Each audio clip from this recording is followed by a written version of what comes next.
감사합니다. 옆 사람을 축복합시다. 복음은 치유받고 치유하는 것입니다. 우리 모두에게는 치유받아야 할 부분들이 분명히 있습니다. 오늘도 하나님의 말씀으로 모든 것이 회복되기를 주의 이름으로 축복합니다. 앞주에 우리가 말씀을 나누었습니다. 근데 각인이라고 그랬죠.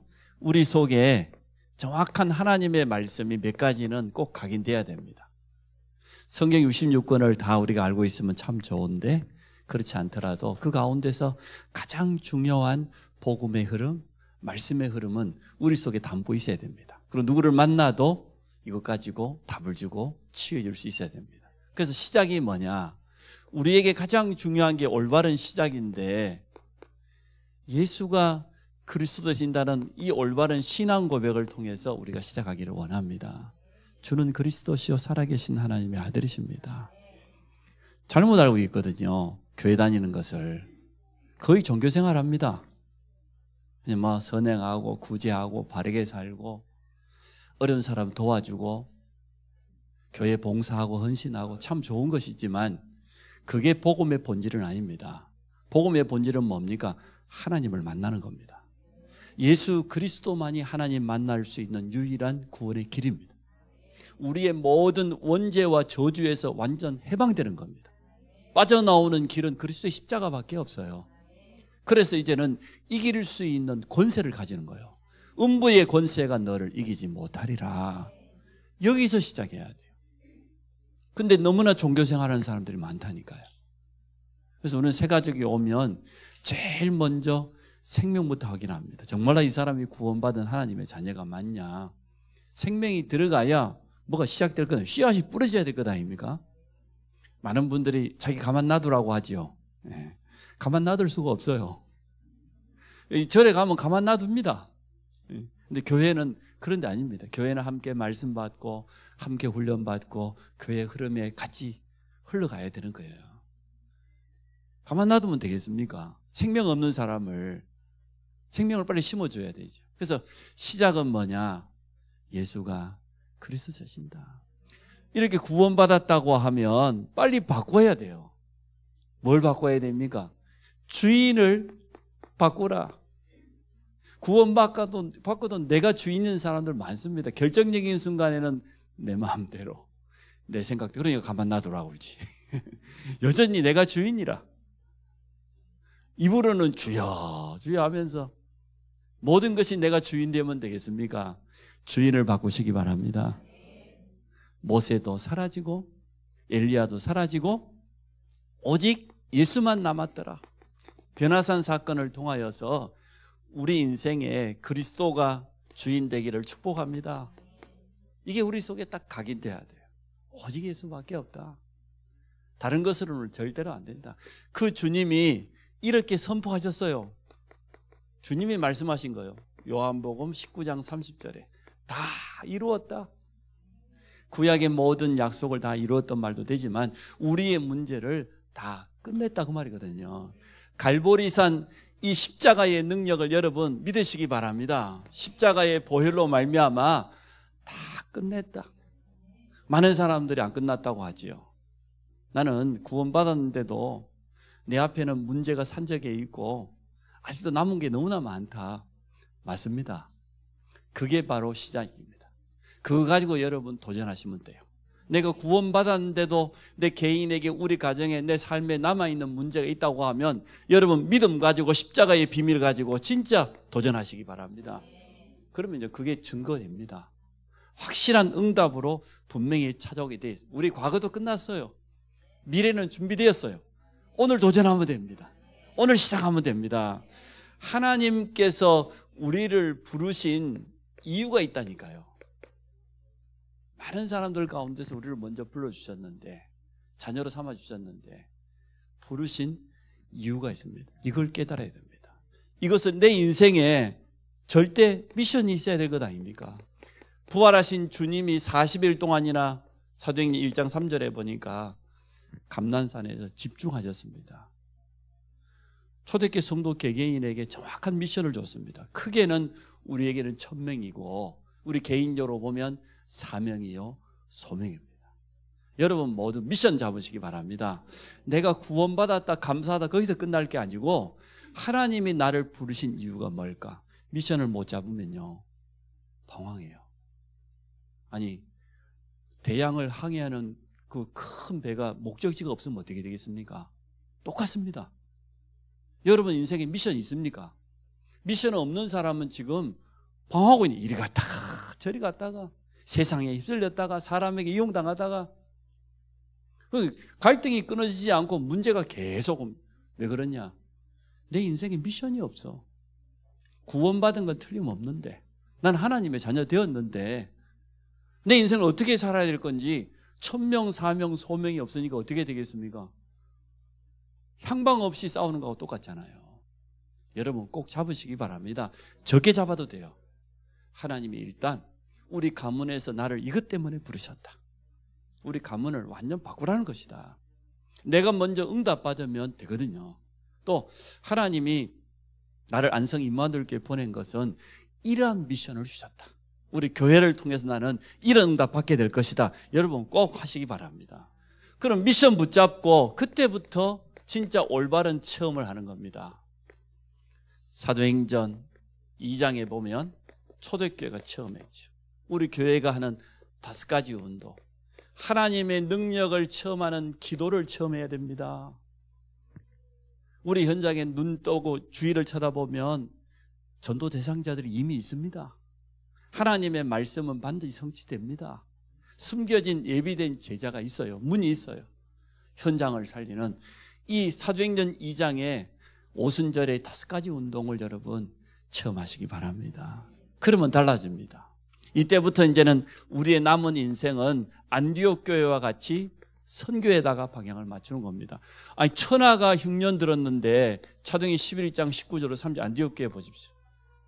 안디옥 교회는 주의 손이 함께하고 주의 은혜가 보이고 허다한 무리가 돌아오고 그리스도인이라 칭함을 받고 흉년이 들었는데도 하나님 안디옥 교회를 완벽하게 보호하셨습니다. 여러분에게 남겨져 있는 사명이 있기 때문에 우리 인생을 하나님은 책임질 겁니다. 250년 만에 드디어 로마가 손을 들었어요. 그 초대교회가 핍박 가운데서도 흔들림 없이 복음 전했는데 이 시대의 로마와 같은 강대국들, 미국과 저 중국, 러시아 같은 이런 강대국들 복음 들어가야 됩니다. 그래서 성경 전체를 우리가 다 깨고 있으면 참 좋겠는데 그 가운데서도 신약 성경 중에 가장 핵심이 되는 몇 가지 말씀을 꼭 각인하시고요. 날 여러분 이거 가지고 기도하세요. 하나님, 오늘도 나에게는 오직 예수가 그리스도 되십니다. 내 인생의 참된 주인 되십니다. 그래서 다 끝낸 걸 믿습니다. 진짜 여러분 그 기도 속에서 말씀을 하나씩 한번 점검해 보시고 또 쓰기도 하셨죠? 네, 말씀을 계속 보면서 여러분 속에 진짜 각인되어지도록. 각인되어지면 바뀝니다. 각인되어지면 역사는 일어납니다. 오늘 2번째 치유와 전도인데요. 치유는 세계복음화의 가장 좋은 도구가 되어집니다. 그래서 복음으로 내가 치유받고 이 복음의 능력 가지고 다른 사람을 치유해 주는 겁니다. 첫 번째, 모든 사람은 치유 대상자다. 나는 뭐 완벽하다 그런 사람 있습니까? 우리는 다 치유받아야 될 부분이 있습니다. 그런데 이 치유를 가장 정상적으로 해야 된다 그 말인데 그 말은 무슨 말입니까? 성경적이어야 돼요. 참 복음적이어야 돼. 불신자가 볼 때에도 합리적이어야 돼. 상식적이어야 돼. 그래서 기도원에 올라가가지고 뭐 옛날에 과거에 뭐 불 받고 뭐 눈 찌르고 그랬다는데 나 절대 그런 데 안 갔어요. 내 머리로 도무지 이해가 안 되더라고. 맑은 정신 가지고 뭐 기도해야지 뭘 세워가지고 뭐 넘어뜨리고 그런 뭐 비냐도 운동 그런 것도 있다고 하는데 전혀 성경적이지 않습니다. 하나님은 신비하시지만 불건전 신비는 뭡니까? 말씀을 벗어난 겁니다. 하나님의 말씀이 가라고 하면 가고 하나님의 말씀이 서라고 서야 되는데 치유도 그래서 가장 성경적이어야 되고 복음적이어야 돼요. 불신자가 볼 때도 아주 합리적이고 그들이 이해할 수 있어야 돼요. 아, 맞다. 이렇게 싶어져야 되거든요. 가장 정상적인 치유의 시작은 뭡니까? 말씀 들었듯이 생명부터 확인합니다. 구원부터 확인합니다. 이 사람이 질병을 가지고 있던, 자기 삶이 무너졌던, 그것보다 가장 먼저 하나님을 만나라. 하나님 신 은혜부터 처음 해야 된다. 우리가 새 가족 만나면 제일 먼저 하는 게 그거잖아요. 전도 현장에서 문제 가진 사람들 가득합니다. 그 사람들에게 제일 먼저 주는 게 뭡니까? 예수가 그리스도 되신다. 당신 인생의 참된 주인을 만나라. 하나님을 만나야 될 것 아닙니까? 그 다음 두 번째가 뭡니까? 생명 얻었으면 예배입니다. 예배를 다른 말로 하면은 말씀과 기도지요. 하나님의 말씀이 들어가면 다 살아요. 말씀은 창조의 능력이 있습니다. 말씀은 살았고 운동력이 있다고 그랬어요. 말씀을 정말로 붙잡게 되어지면 그 사람 속에 들어가기 시작하면 영혼도 힘을 얻고 마음과 생각도 바뀌고 육신도 회복되어지고 삶의 규모도 갖추게 되어지고 말씀의 능력은 완전합니다. 말씀 한마디가 인생을 바꿔버린 사람들 너무나 많잖아요. 여러분 산다신 이야기 많이 들어봤지 않습니까? 자기가 가장 의지했고 사랑했던 어머니가 돌아가시고 자기 삶에요 아무런 소망이 없어요. 젊은 나이에 기찻길 위에다 자기 목을 올려놓고 기차만 지나가면 이제 죽을 판이에요. 아니 종이 하나가 날아와가지고 자기 얼굴 옆에 붙었는데 이 딱 보니까 성경 구절 딱 한마디였습니다. 수고하고 무거운 짐진 자들아 다 내게로 와라. 내가 너희를 쉬게 하리라. 마태복음 11장 28절 말씀. 그게 어느 교회에서 틀림없이 쓴 전도지겠죠. 그 말씀 하나 가지고 인생의 답을 얻었는데 그때부터 맨발의 전도자, 맨발의 선교사가 돼가지고요. 그 인도에서 저 티벳까지 복음 전하는 선교사가 되어졌잖아요. 일평생 동안 하나님의 말씀 하나만 각인데도 이런 역사가 일어나는데 여러분 구원받았다고 하면 예배 때마다 여러분 말씀 받으시기 바랍니다. 말씀 받았으면 그 말씀을 나의 기도 제목으로 붙잡으면 되어집니다. 성도가 은혜 받아버리면 다 되어져요. 말씀은 창조의 능력이기 때문에 그렇습니다. 그때부터 이제는 확신입니다. 절대 흔들리지 않는 든든하게 성도가 맞지 않습니까? 치유의 순서가 죽었던 영이 살아나고 살아있는 하나님의 말씀이 그 사람 속에 끊임없이 공급되어지고 기도 속에서 약간만 성령 충만을 체험하기 시작한다고 하면 모든 것이 다 살아날 줄로 믿습니다. 그래서 이 사람이 안 흔들려야 돼요. 확신 가운데서 눈앞에 어떤 일이 있어도 눈 하나 깜짝하지 않을 만큼 든든하게 믿음 위에 생각, 그 마음과 생각을 하나님께서 지키실 줄로 믿습니다. 자, 우리는 영적인 부분만 치유하는 게 아니지 않습니까? 영적 규모도 갖춰야 됩니다. 그러나 우리의 육신의 규모, 우리의 삶의 규모도 갖춰야 치유돼요. 우리가 이 말씀 들고 그 사람 가까이 가보면 그 사람 환경 속에 깊이 들어가 보면요 치유해야 될 부분 많아요. 환경도 바뀌어줘야 돼요. 지금까지 하나님 모르고 살아왔던 그 잘못된 각인과 뿌리 체질이 깊이 내려져 있기 때문에 이것을 말씀으로 하나씩 하나씩 바꿔줘야 돼요. 그래서 삶의 규모를 갖출 수 있도록 도와줘야 돼요. 영적인 규모 또 나와 있으니까 또 삶의 규모, 육신적인 규모 이런 부분들을 조금요 쉽게 말하면은 이 사람이 굉장히 여유 있도록. 조급하면 불안해요. 사람이 조급하면 다 병들어요.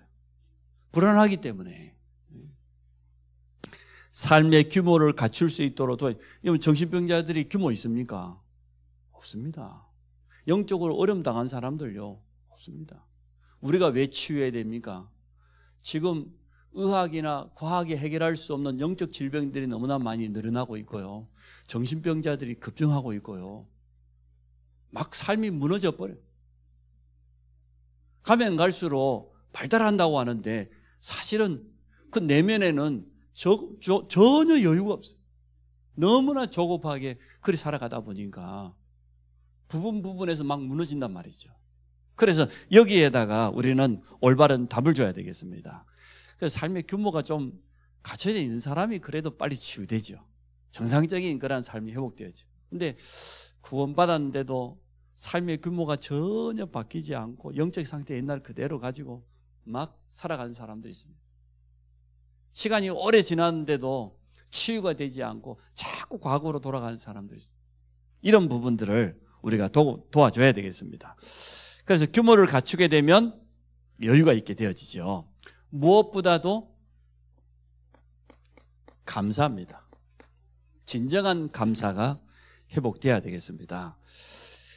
사실 이거는 생각 치유지요. 틀린 생각들을 너무나 많이 가지고 있기 때문에 원망, 상처, 불평, 심지어 마음속에 깊은 분노까지 그대로 가지고 있는 사람도 있잖아요.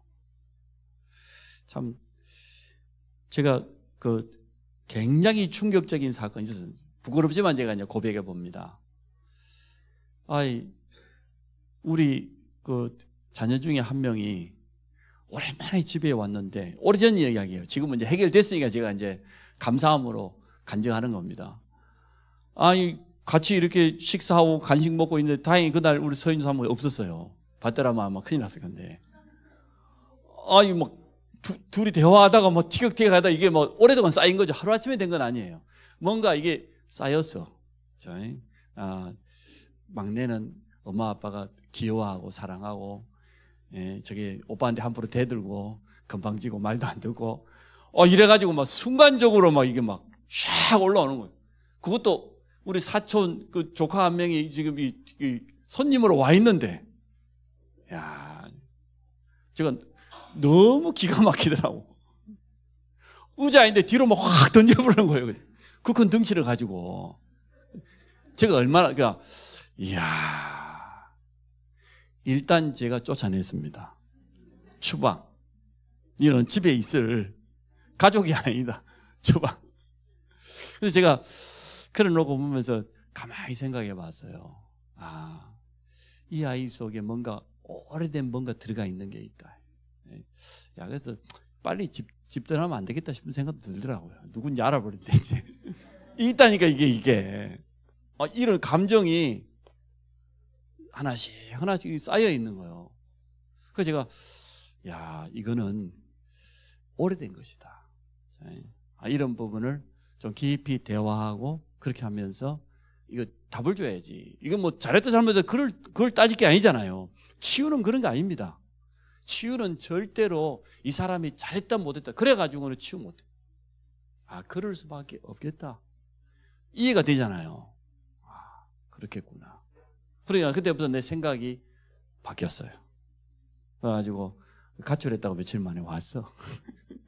그래서 이제 하나씩 대화하고, 또 동생도 고쳐야 될 게 있으니까. 그래서 지금 보니까 아주 사이가 많이 좋아졌어요. 그래서 저는 나름대로 내 마음에서 치유됐다고 생각을 해요. 거기에 대해서 뭐 남아있는 그게 없어요. 그럴 수 있잖아요. 그렇습니다. 그래서 우리가 작은 일에도 또 지나가는 일에도 감사를 회복한다고 하면 놀라운 일이 일어납니다. 우리의 믿음의 생각은 놀라운 일을 일으키기 때문에 그렇습니다. 불신앙은 제가 표현했지 않습니까? 메마른 땅과 같다고. 여러분 불신앙하게 되면요, 완전 메마른 땅에 아무리 좋은 씨앗을 뿌려도요 못 자라납니다. 그처럼 무서운 겁니다. 그러나 우리 속에 구원의 감사와 감격이 있다고 하면 그때예요.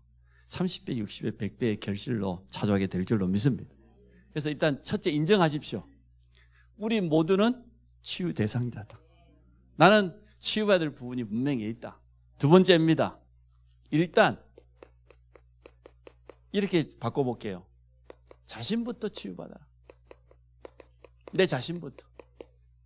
다른 사람 치유하려고 하지 말고 한 3가지 가지고 여러분 자신부터 치유받으면 됩니다. 자, 첫째가 뭐냐? 깊은 기도예요. 근데 깊은 기도를 이렇게 표현했어요. 3가지 집중이라고. 세 가지 집중은 뭐냐? 아침, 낮 시간, 밤 시간. 이렇게 세 가지 집중입니다. 깊은 기도 속에 들어가야 되는데 성경에 보니까 우리 주님도 새벽 밀명에 기도했다고 했는데 다윗이 특히 표현을 잘했습니다. 시편 5편 3절에 보니까 내가 아침에 주께 기도하고 응답을 바라리다 그랬어요. 거기에는 두 가지가 있죠. 다윗의 기도도 있지만 응답을 바라리다. 다윗의 믿음, 다윗의 확신입니다.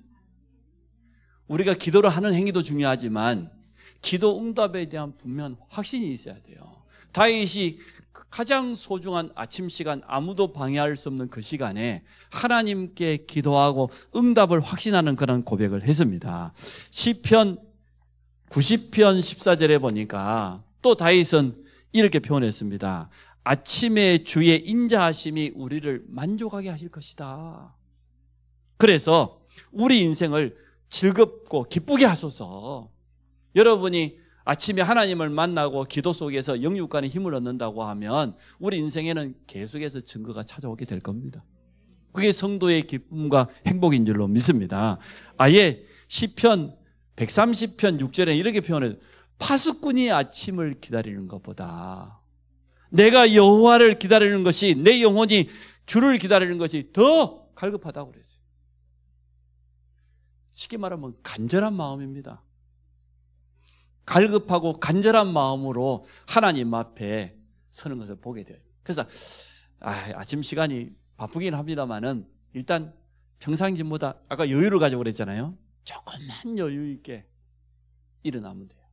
그래서 그 아침 시간에 하나님 앞에서 깊은 기도의 비밀을, 뭐 공기 맑을 때는 문 열어놓고 호흡기도 하면서 깊이 여러분, 낮 시간대에 일어나는 모든 것은 말씀으로 돌아가면 돼요.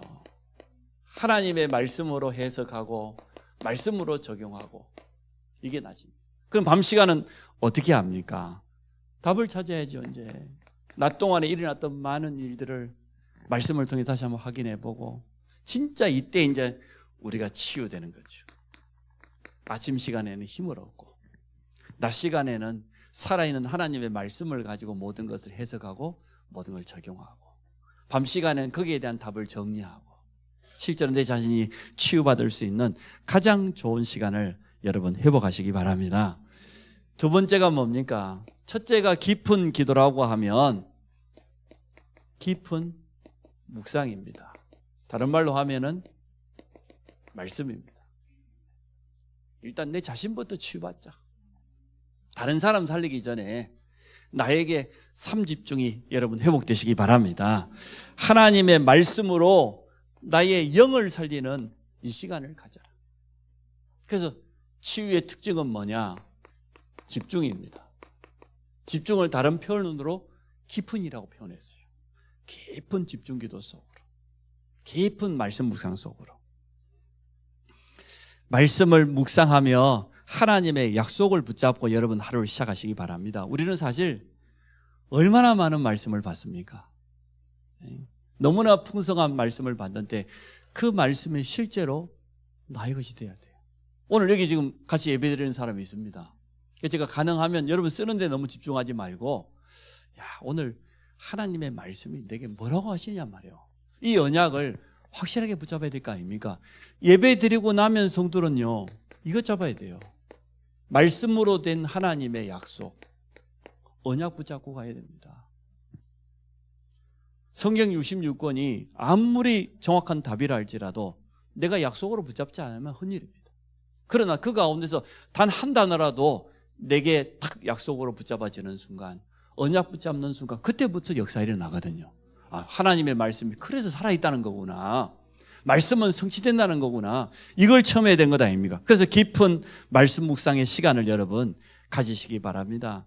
말씀이 임하면 모든 것이 다 살아납니다. 제가 이번에 선교대에 참석해 보니까 맞아요. 말씀이 이렇게 27차 세계 선교대를 할 때까지 말씀을 가지고 이렇게 차근차근 인도해 왔구나. 근데 내가 너무나 저 말씀을 제대로 붙잡지를 못했구나, 이런 아쉬움이 많이 생겨져요. 홍수에 마시는 물 없다고 우리는 너무나 많은 훈련 속에 메시지를 풍성하게 받았는데 그 가운데 그 말씀이 나의 것으로 제대로 붙잡히지 않았기 때문에 문제거든요. 여러분이 오늘부터 꼭 잡으시기 바랍니다. 다른 사람 치유하지 말고 일단 내 자신을 치유하는 그 속으로 들어가라. 깊은 삼집중의 기도 속에, 깊은 말씀 묵상 속에. 얼마나 친절한지 주일 저녁 되면은 다시 또 정리하고 기도 제목도 올려주고 그렇게 하던데 여러분 봅니까? 얼마나 보는지 모르겠어요. 세 번째가 뭡니까? 깊은 호흡입니다. 이게 참 체질이 잘 안 되더라고요. 우리가 뭐 성질이 급해서 그런지 모르겠지만 그래서 좀 여유를 가지고 숨을 깊이 들으시고 또 좀 멈췄다가 충분히 내쉬고 이게 돼야 되는데 우리에게 지금 가장 필요한 게 이거지 않습니까? 산소잖아요. 이게 우리 모든 장기 뇌에까지 마지막 세포까지 이게 막 충분히 전달돼야 되는데 깊이 하지 못한단 말이죠. 그래서 뭐 우리 응급실에 가면 제일 먼저 뭐부터 갖다 댑니까? 산소호흡기부터 갖다 대지 않습니까? 호흡이라고 하는 것은 굉장히 중요한 것 아닙니까? 호흡 끊어지면 가는 것인데 근데 여기에다가 기도와 함께 조금 깊이 들이마시고 깊이 내쉬는 이걸 하게 되어지면 어떻게 되어집니까? 면역력이 살아난다잖아요. 호흡 치유라고 하는 그런 책이 나와 조금 읽어보니까 아 그러겠다 싶어요. 일단 여러분 이거 하려고 하면 메시지가 여러분 속에 들어와야 됩니다. 여기에 대한 책을 한두 권 읽어봐야 돼요. 그냥 설교로만 들을 것이 아니고 호흡기도 그런 책이 있다니까요. 호흡과 면역력 여러 가지 좋은 책들이 많이 있어요. 그거 다 안 읽어도 돼요. 모든 책은 서론만 제대로 보면 거의 답 나옵니다. 이 말 하려고 하는 거구나. 그럼 와닿잖아요. 메시지로 내게 와닿아야 그때부터 실천이 되어집니다. 내 것이 되어집니다. 그래서 우리 모든 성도들이 이렇게 하시기를 바랍니다. 체온. 제가 수족 냉증이 있어요. 이게 잘 안 되죠. 그래서 꾸준히 하는 게 뭐냐 그러면은 조격이나 아니면 반신욕이나 아니면 호흡 기도를 조금씩 해요. 그래서 이게 많이 올라왔어요. 이게 보통 뭐 30몇 도 그러잖아요. 우리 36.8도인데 36.8도 제대로 되는 사람 그리 많지 않아요. 더군다나 우리 지금 자라나는 우리 후대들이 특히 그래요. 뭐 음식부터 환경부터 다 오염되어 있다 보니까. 그래서 오늘 이 세 가지는 실천해야 될 내용입니다. 깊은 기도, 아침, 점심, 저녁. 그리고 깊은 말씀 묵상, 깊은 호흡. 그러고 나서 약의 도움도 받고 의사의 도움도 받고 가장 정상적인 치유할 수 있겠죠. 이러한 치유의 축복을 여러분이 누리시기를 바랍니다. 그러면 치유 사역자는 뭐냐 그러면 이 세 가지를 스스로 할 수 있도록 도와주는 게 치유 사역자입니다. 우리가 성도를 만나서 질병 가운데 어려움 당한 사람 만나가지고 스스로 할 수 있도록 도와주는 그게 진짜 치유 사역자예요. 처음부터 되는 사람은 어디 있겠어요? 자, 세 번째입니다. 그래서 우리는 치유의 증인으로 서기를 바랍니다. 오늘 본문 말씀은 너무나 잘하는 말씀 아닙니까? 자, 항상 기뻐해라. 이게 무슨 말입니까? 항상 기뻐하란 말이 복음으로 행복한 사람 되라 말이에요. 복음 안에서 참된 행복을 누리면요 가장 정확한 치유가 되어집니다. 저는 15년 넘게 종교 생활하면서 참된 행복이 없었습니다. 확신이 없었습니다. 너무나 갈등도 많고 방황했었습니다. 그랬던 제가 예수가 그리스도라는 복음만 받았는데도 달라져요. 내가 구원받았다고 하는 여기에 대한 확신이 생기니까 뭐가 진짜 참된 기쁨이 찾아오더라니까요. 항상 기뻐하라 그 말은 뭐 영원한 구원의 축복을 우리에게 허락해 주었기 때문에 그 속에서 기뻐해라. 하나님은 성취될 말씀을 지금도 주고 있지 않습니까? 응답받을 수밖에 없는 자격을 갖추었어요. 항상 기뻐해라. 두 번째입니다. 쉬지 말고 기도해라. 이사야서 62장입니다. 파수꾼을 성벽 위에 세워서 종일 잠잠치 말게 해라. 왜냐? 그 파수꾼의 기도 때문에 여호와께서 쉬지 않고 일하시도록 하나님은 지금도 우리 기도에 응답하고 계십니다. 아니, 구원받고 보니까 사명이 발견되었어요. 뭘로? 파수꾼. 지키는 파수꾼. 전달해서 살리는 파수꾼. 하나님 우리를 파수꾼으로 세웠는데 파수꾼에는 망대가 있어야 될 것 아니에요. 기도의 망대를 여러분 세우시기 바랍니다. 쉬지 말고 하나님으로 행복하고 하나님 주신 참된 힘을 얻으라는 거지요. 아니, 문제라고 생각했는데 이게 사명이었다니까. 내게 미션이 되어졌습니다. 세 번째입니다. 범사에 감사하라. 성경에 보면은 복음 전하다가 가장 죽음의 길을 많이 겪었고 핍박받았고 그랬던 바울이, 늘 감옥에 투옥되고 그랬던 바울이 입만 열면 뭐라고 합니까? 하나님께 감사한다. 하나님 나를 사도로 부르신 거 너무나 감사하고, 복음 때문에 내가 핍박받는 거 그것도 도리어 감사하고, 감사의 수준이 완전 달랐습니다. 우리 모든 성도에게 진정한 감사가 회복되기 바랍니다. 다니엘은 이렇게 표현했지 않습니까? 다니엘서 6장 10절에 보니까 왜 감사합니까? 하나님의 뜻이 발견되었으니까. 사자굴 속에 들어가도 괜찮다. 하나님의 분명한 계획이 발견되었으니까 감사할 수밖에 없죠. 또 하나님은 언제나 가장 좋은 것으로 우리에게 응답하십니다. 언제나 그렇더라고요. 문제인 줄 알았는데 나중에 보니까 그것을 통해서 하나님 우리에게 가장 좋은 것을 선물해 주셔요. 한 번도 빠짐없이. 그래서 오늘 치유의 증인이 할 수 있는 고백입니다. 항상 기뻐해라, 쉬지 말고 기도해라, 범사에 감사해라. 결론을 맺습니다. 복음은 일단 생명입니다. 생명 가졌다고 하면 하나님의 말씀이 올바로 공급돼야 돼요. 말씀은 일단 살리는 능력이 있어요. 우리는 단순하게 뭐 병을 고친다 그런 게 아니죠. 영을 살리는 것이고 그 사람 인생을 완전 살려주는 것이고 우리 후대를 살리는 것 아닙니까? 하나님의 말씀이 들어가면 모든 현장은 다 살아나게 될 겁니다. 이제는 이거 가졌으니까 이것만 하면 돼요. 3집중. 기도와 호흡 가지고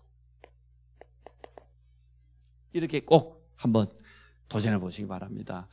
참 나는 지금 너무 큰 어려움 앞에 있다. 내가 도무지 뭐 어떻게 해볼 수 없는 그런 궁지에 몰려 있다. 그렇다고 하면 한번 해보십시오. 여러분이 진짜 복음 속에 들어가서 말씀 가지고 세 가지 깊은 비밀 속에 들어간다고 하면 하나님 주시는 참된 치유가 모든 성도들에게 임할 줄로 믿습니다. 그래서 치유의 증인으로 서기를 주의 이름으로 축복합니다. 우리 같이 합심을 한번 기도합시다. 우리 모든 성도가 깊은 기도, 깊은 묵상, 깊은 호흡 속에 들어가서 내 자신을 치유하고 또 현장에 있는 사람들을 치유하는 증인으로 서게 하여 주옵소서. 이 시간도 어려움 당하고 있는 우리 질병 속에 있는 성도들, 특히 우리 송인달 렘넌트를 위해서 우리 합심으로 한번 잠깐만 기도하도록 하겠습니다. 살아계신 하나님, 우리에게 말씀을 주시고 말씀을 성취하시는 하나님, 세계복음화의 가장 중요한 도구인 치유를 가지고 우리가 증인으로 서기 원합니다. 우리 자신이 먼저 치유받기를 원합니다. 깊은 기도의 비밀 속에서 하나님이 위에서 주시는 힘을 얻게 하여 주시고 말씀이 언약으로 붙잡아지며 말씀 묵상을 통하여서 살리는 역사를 체험하도록 축복해 주시기 원합니다.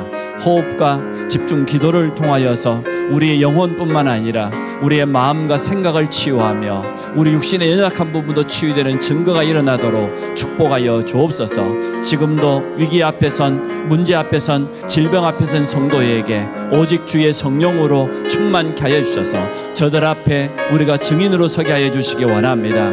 특히 우리 송인들 렘넌트에게 이 시간 치유의 강선을 비춰주시고 성삼위 하나님의 능력으로 역사하여 주옵소서. 예수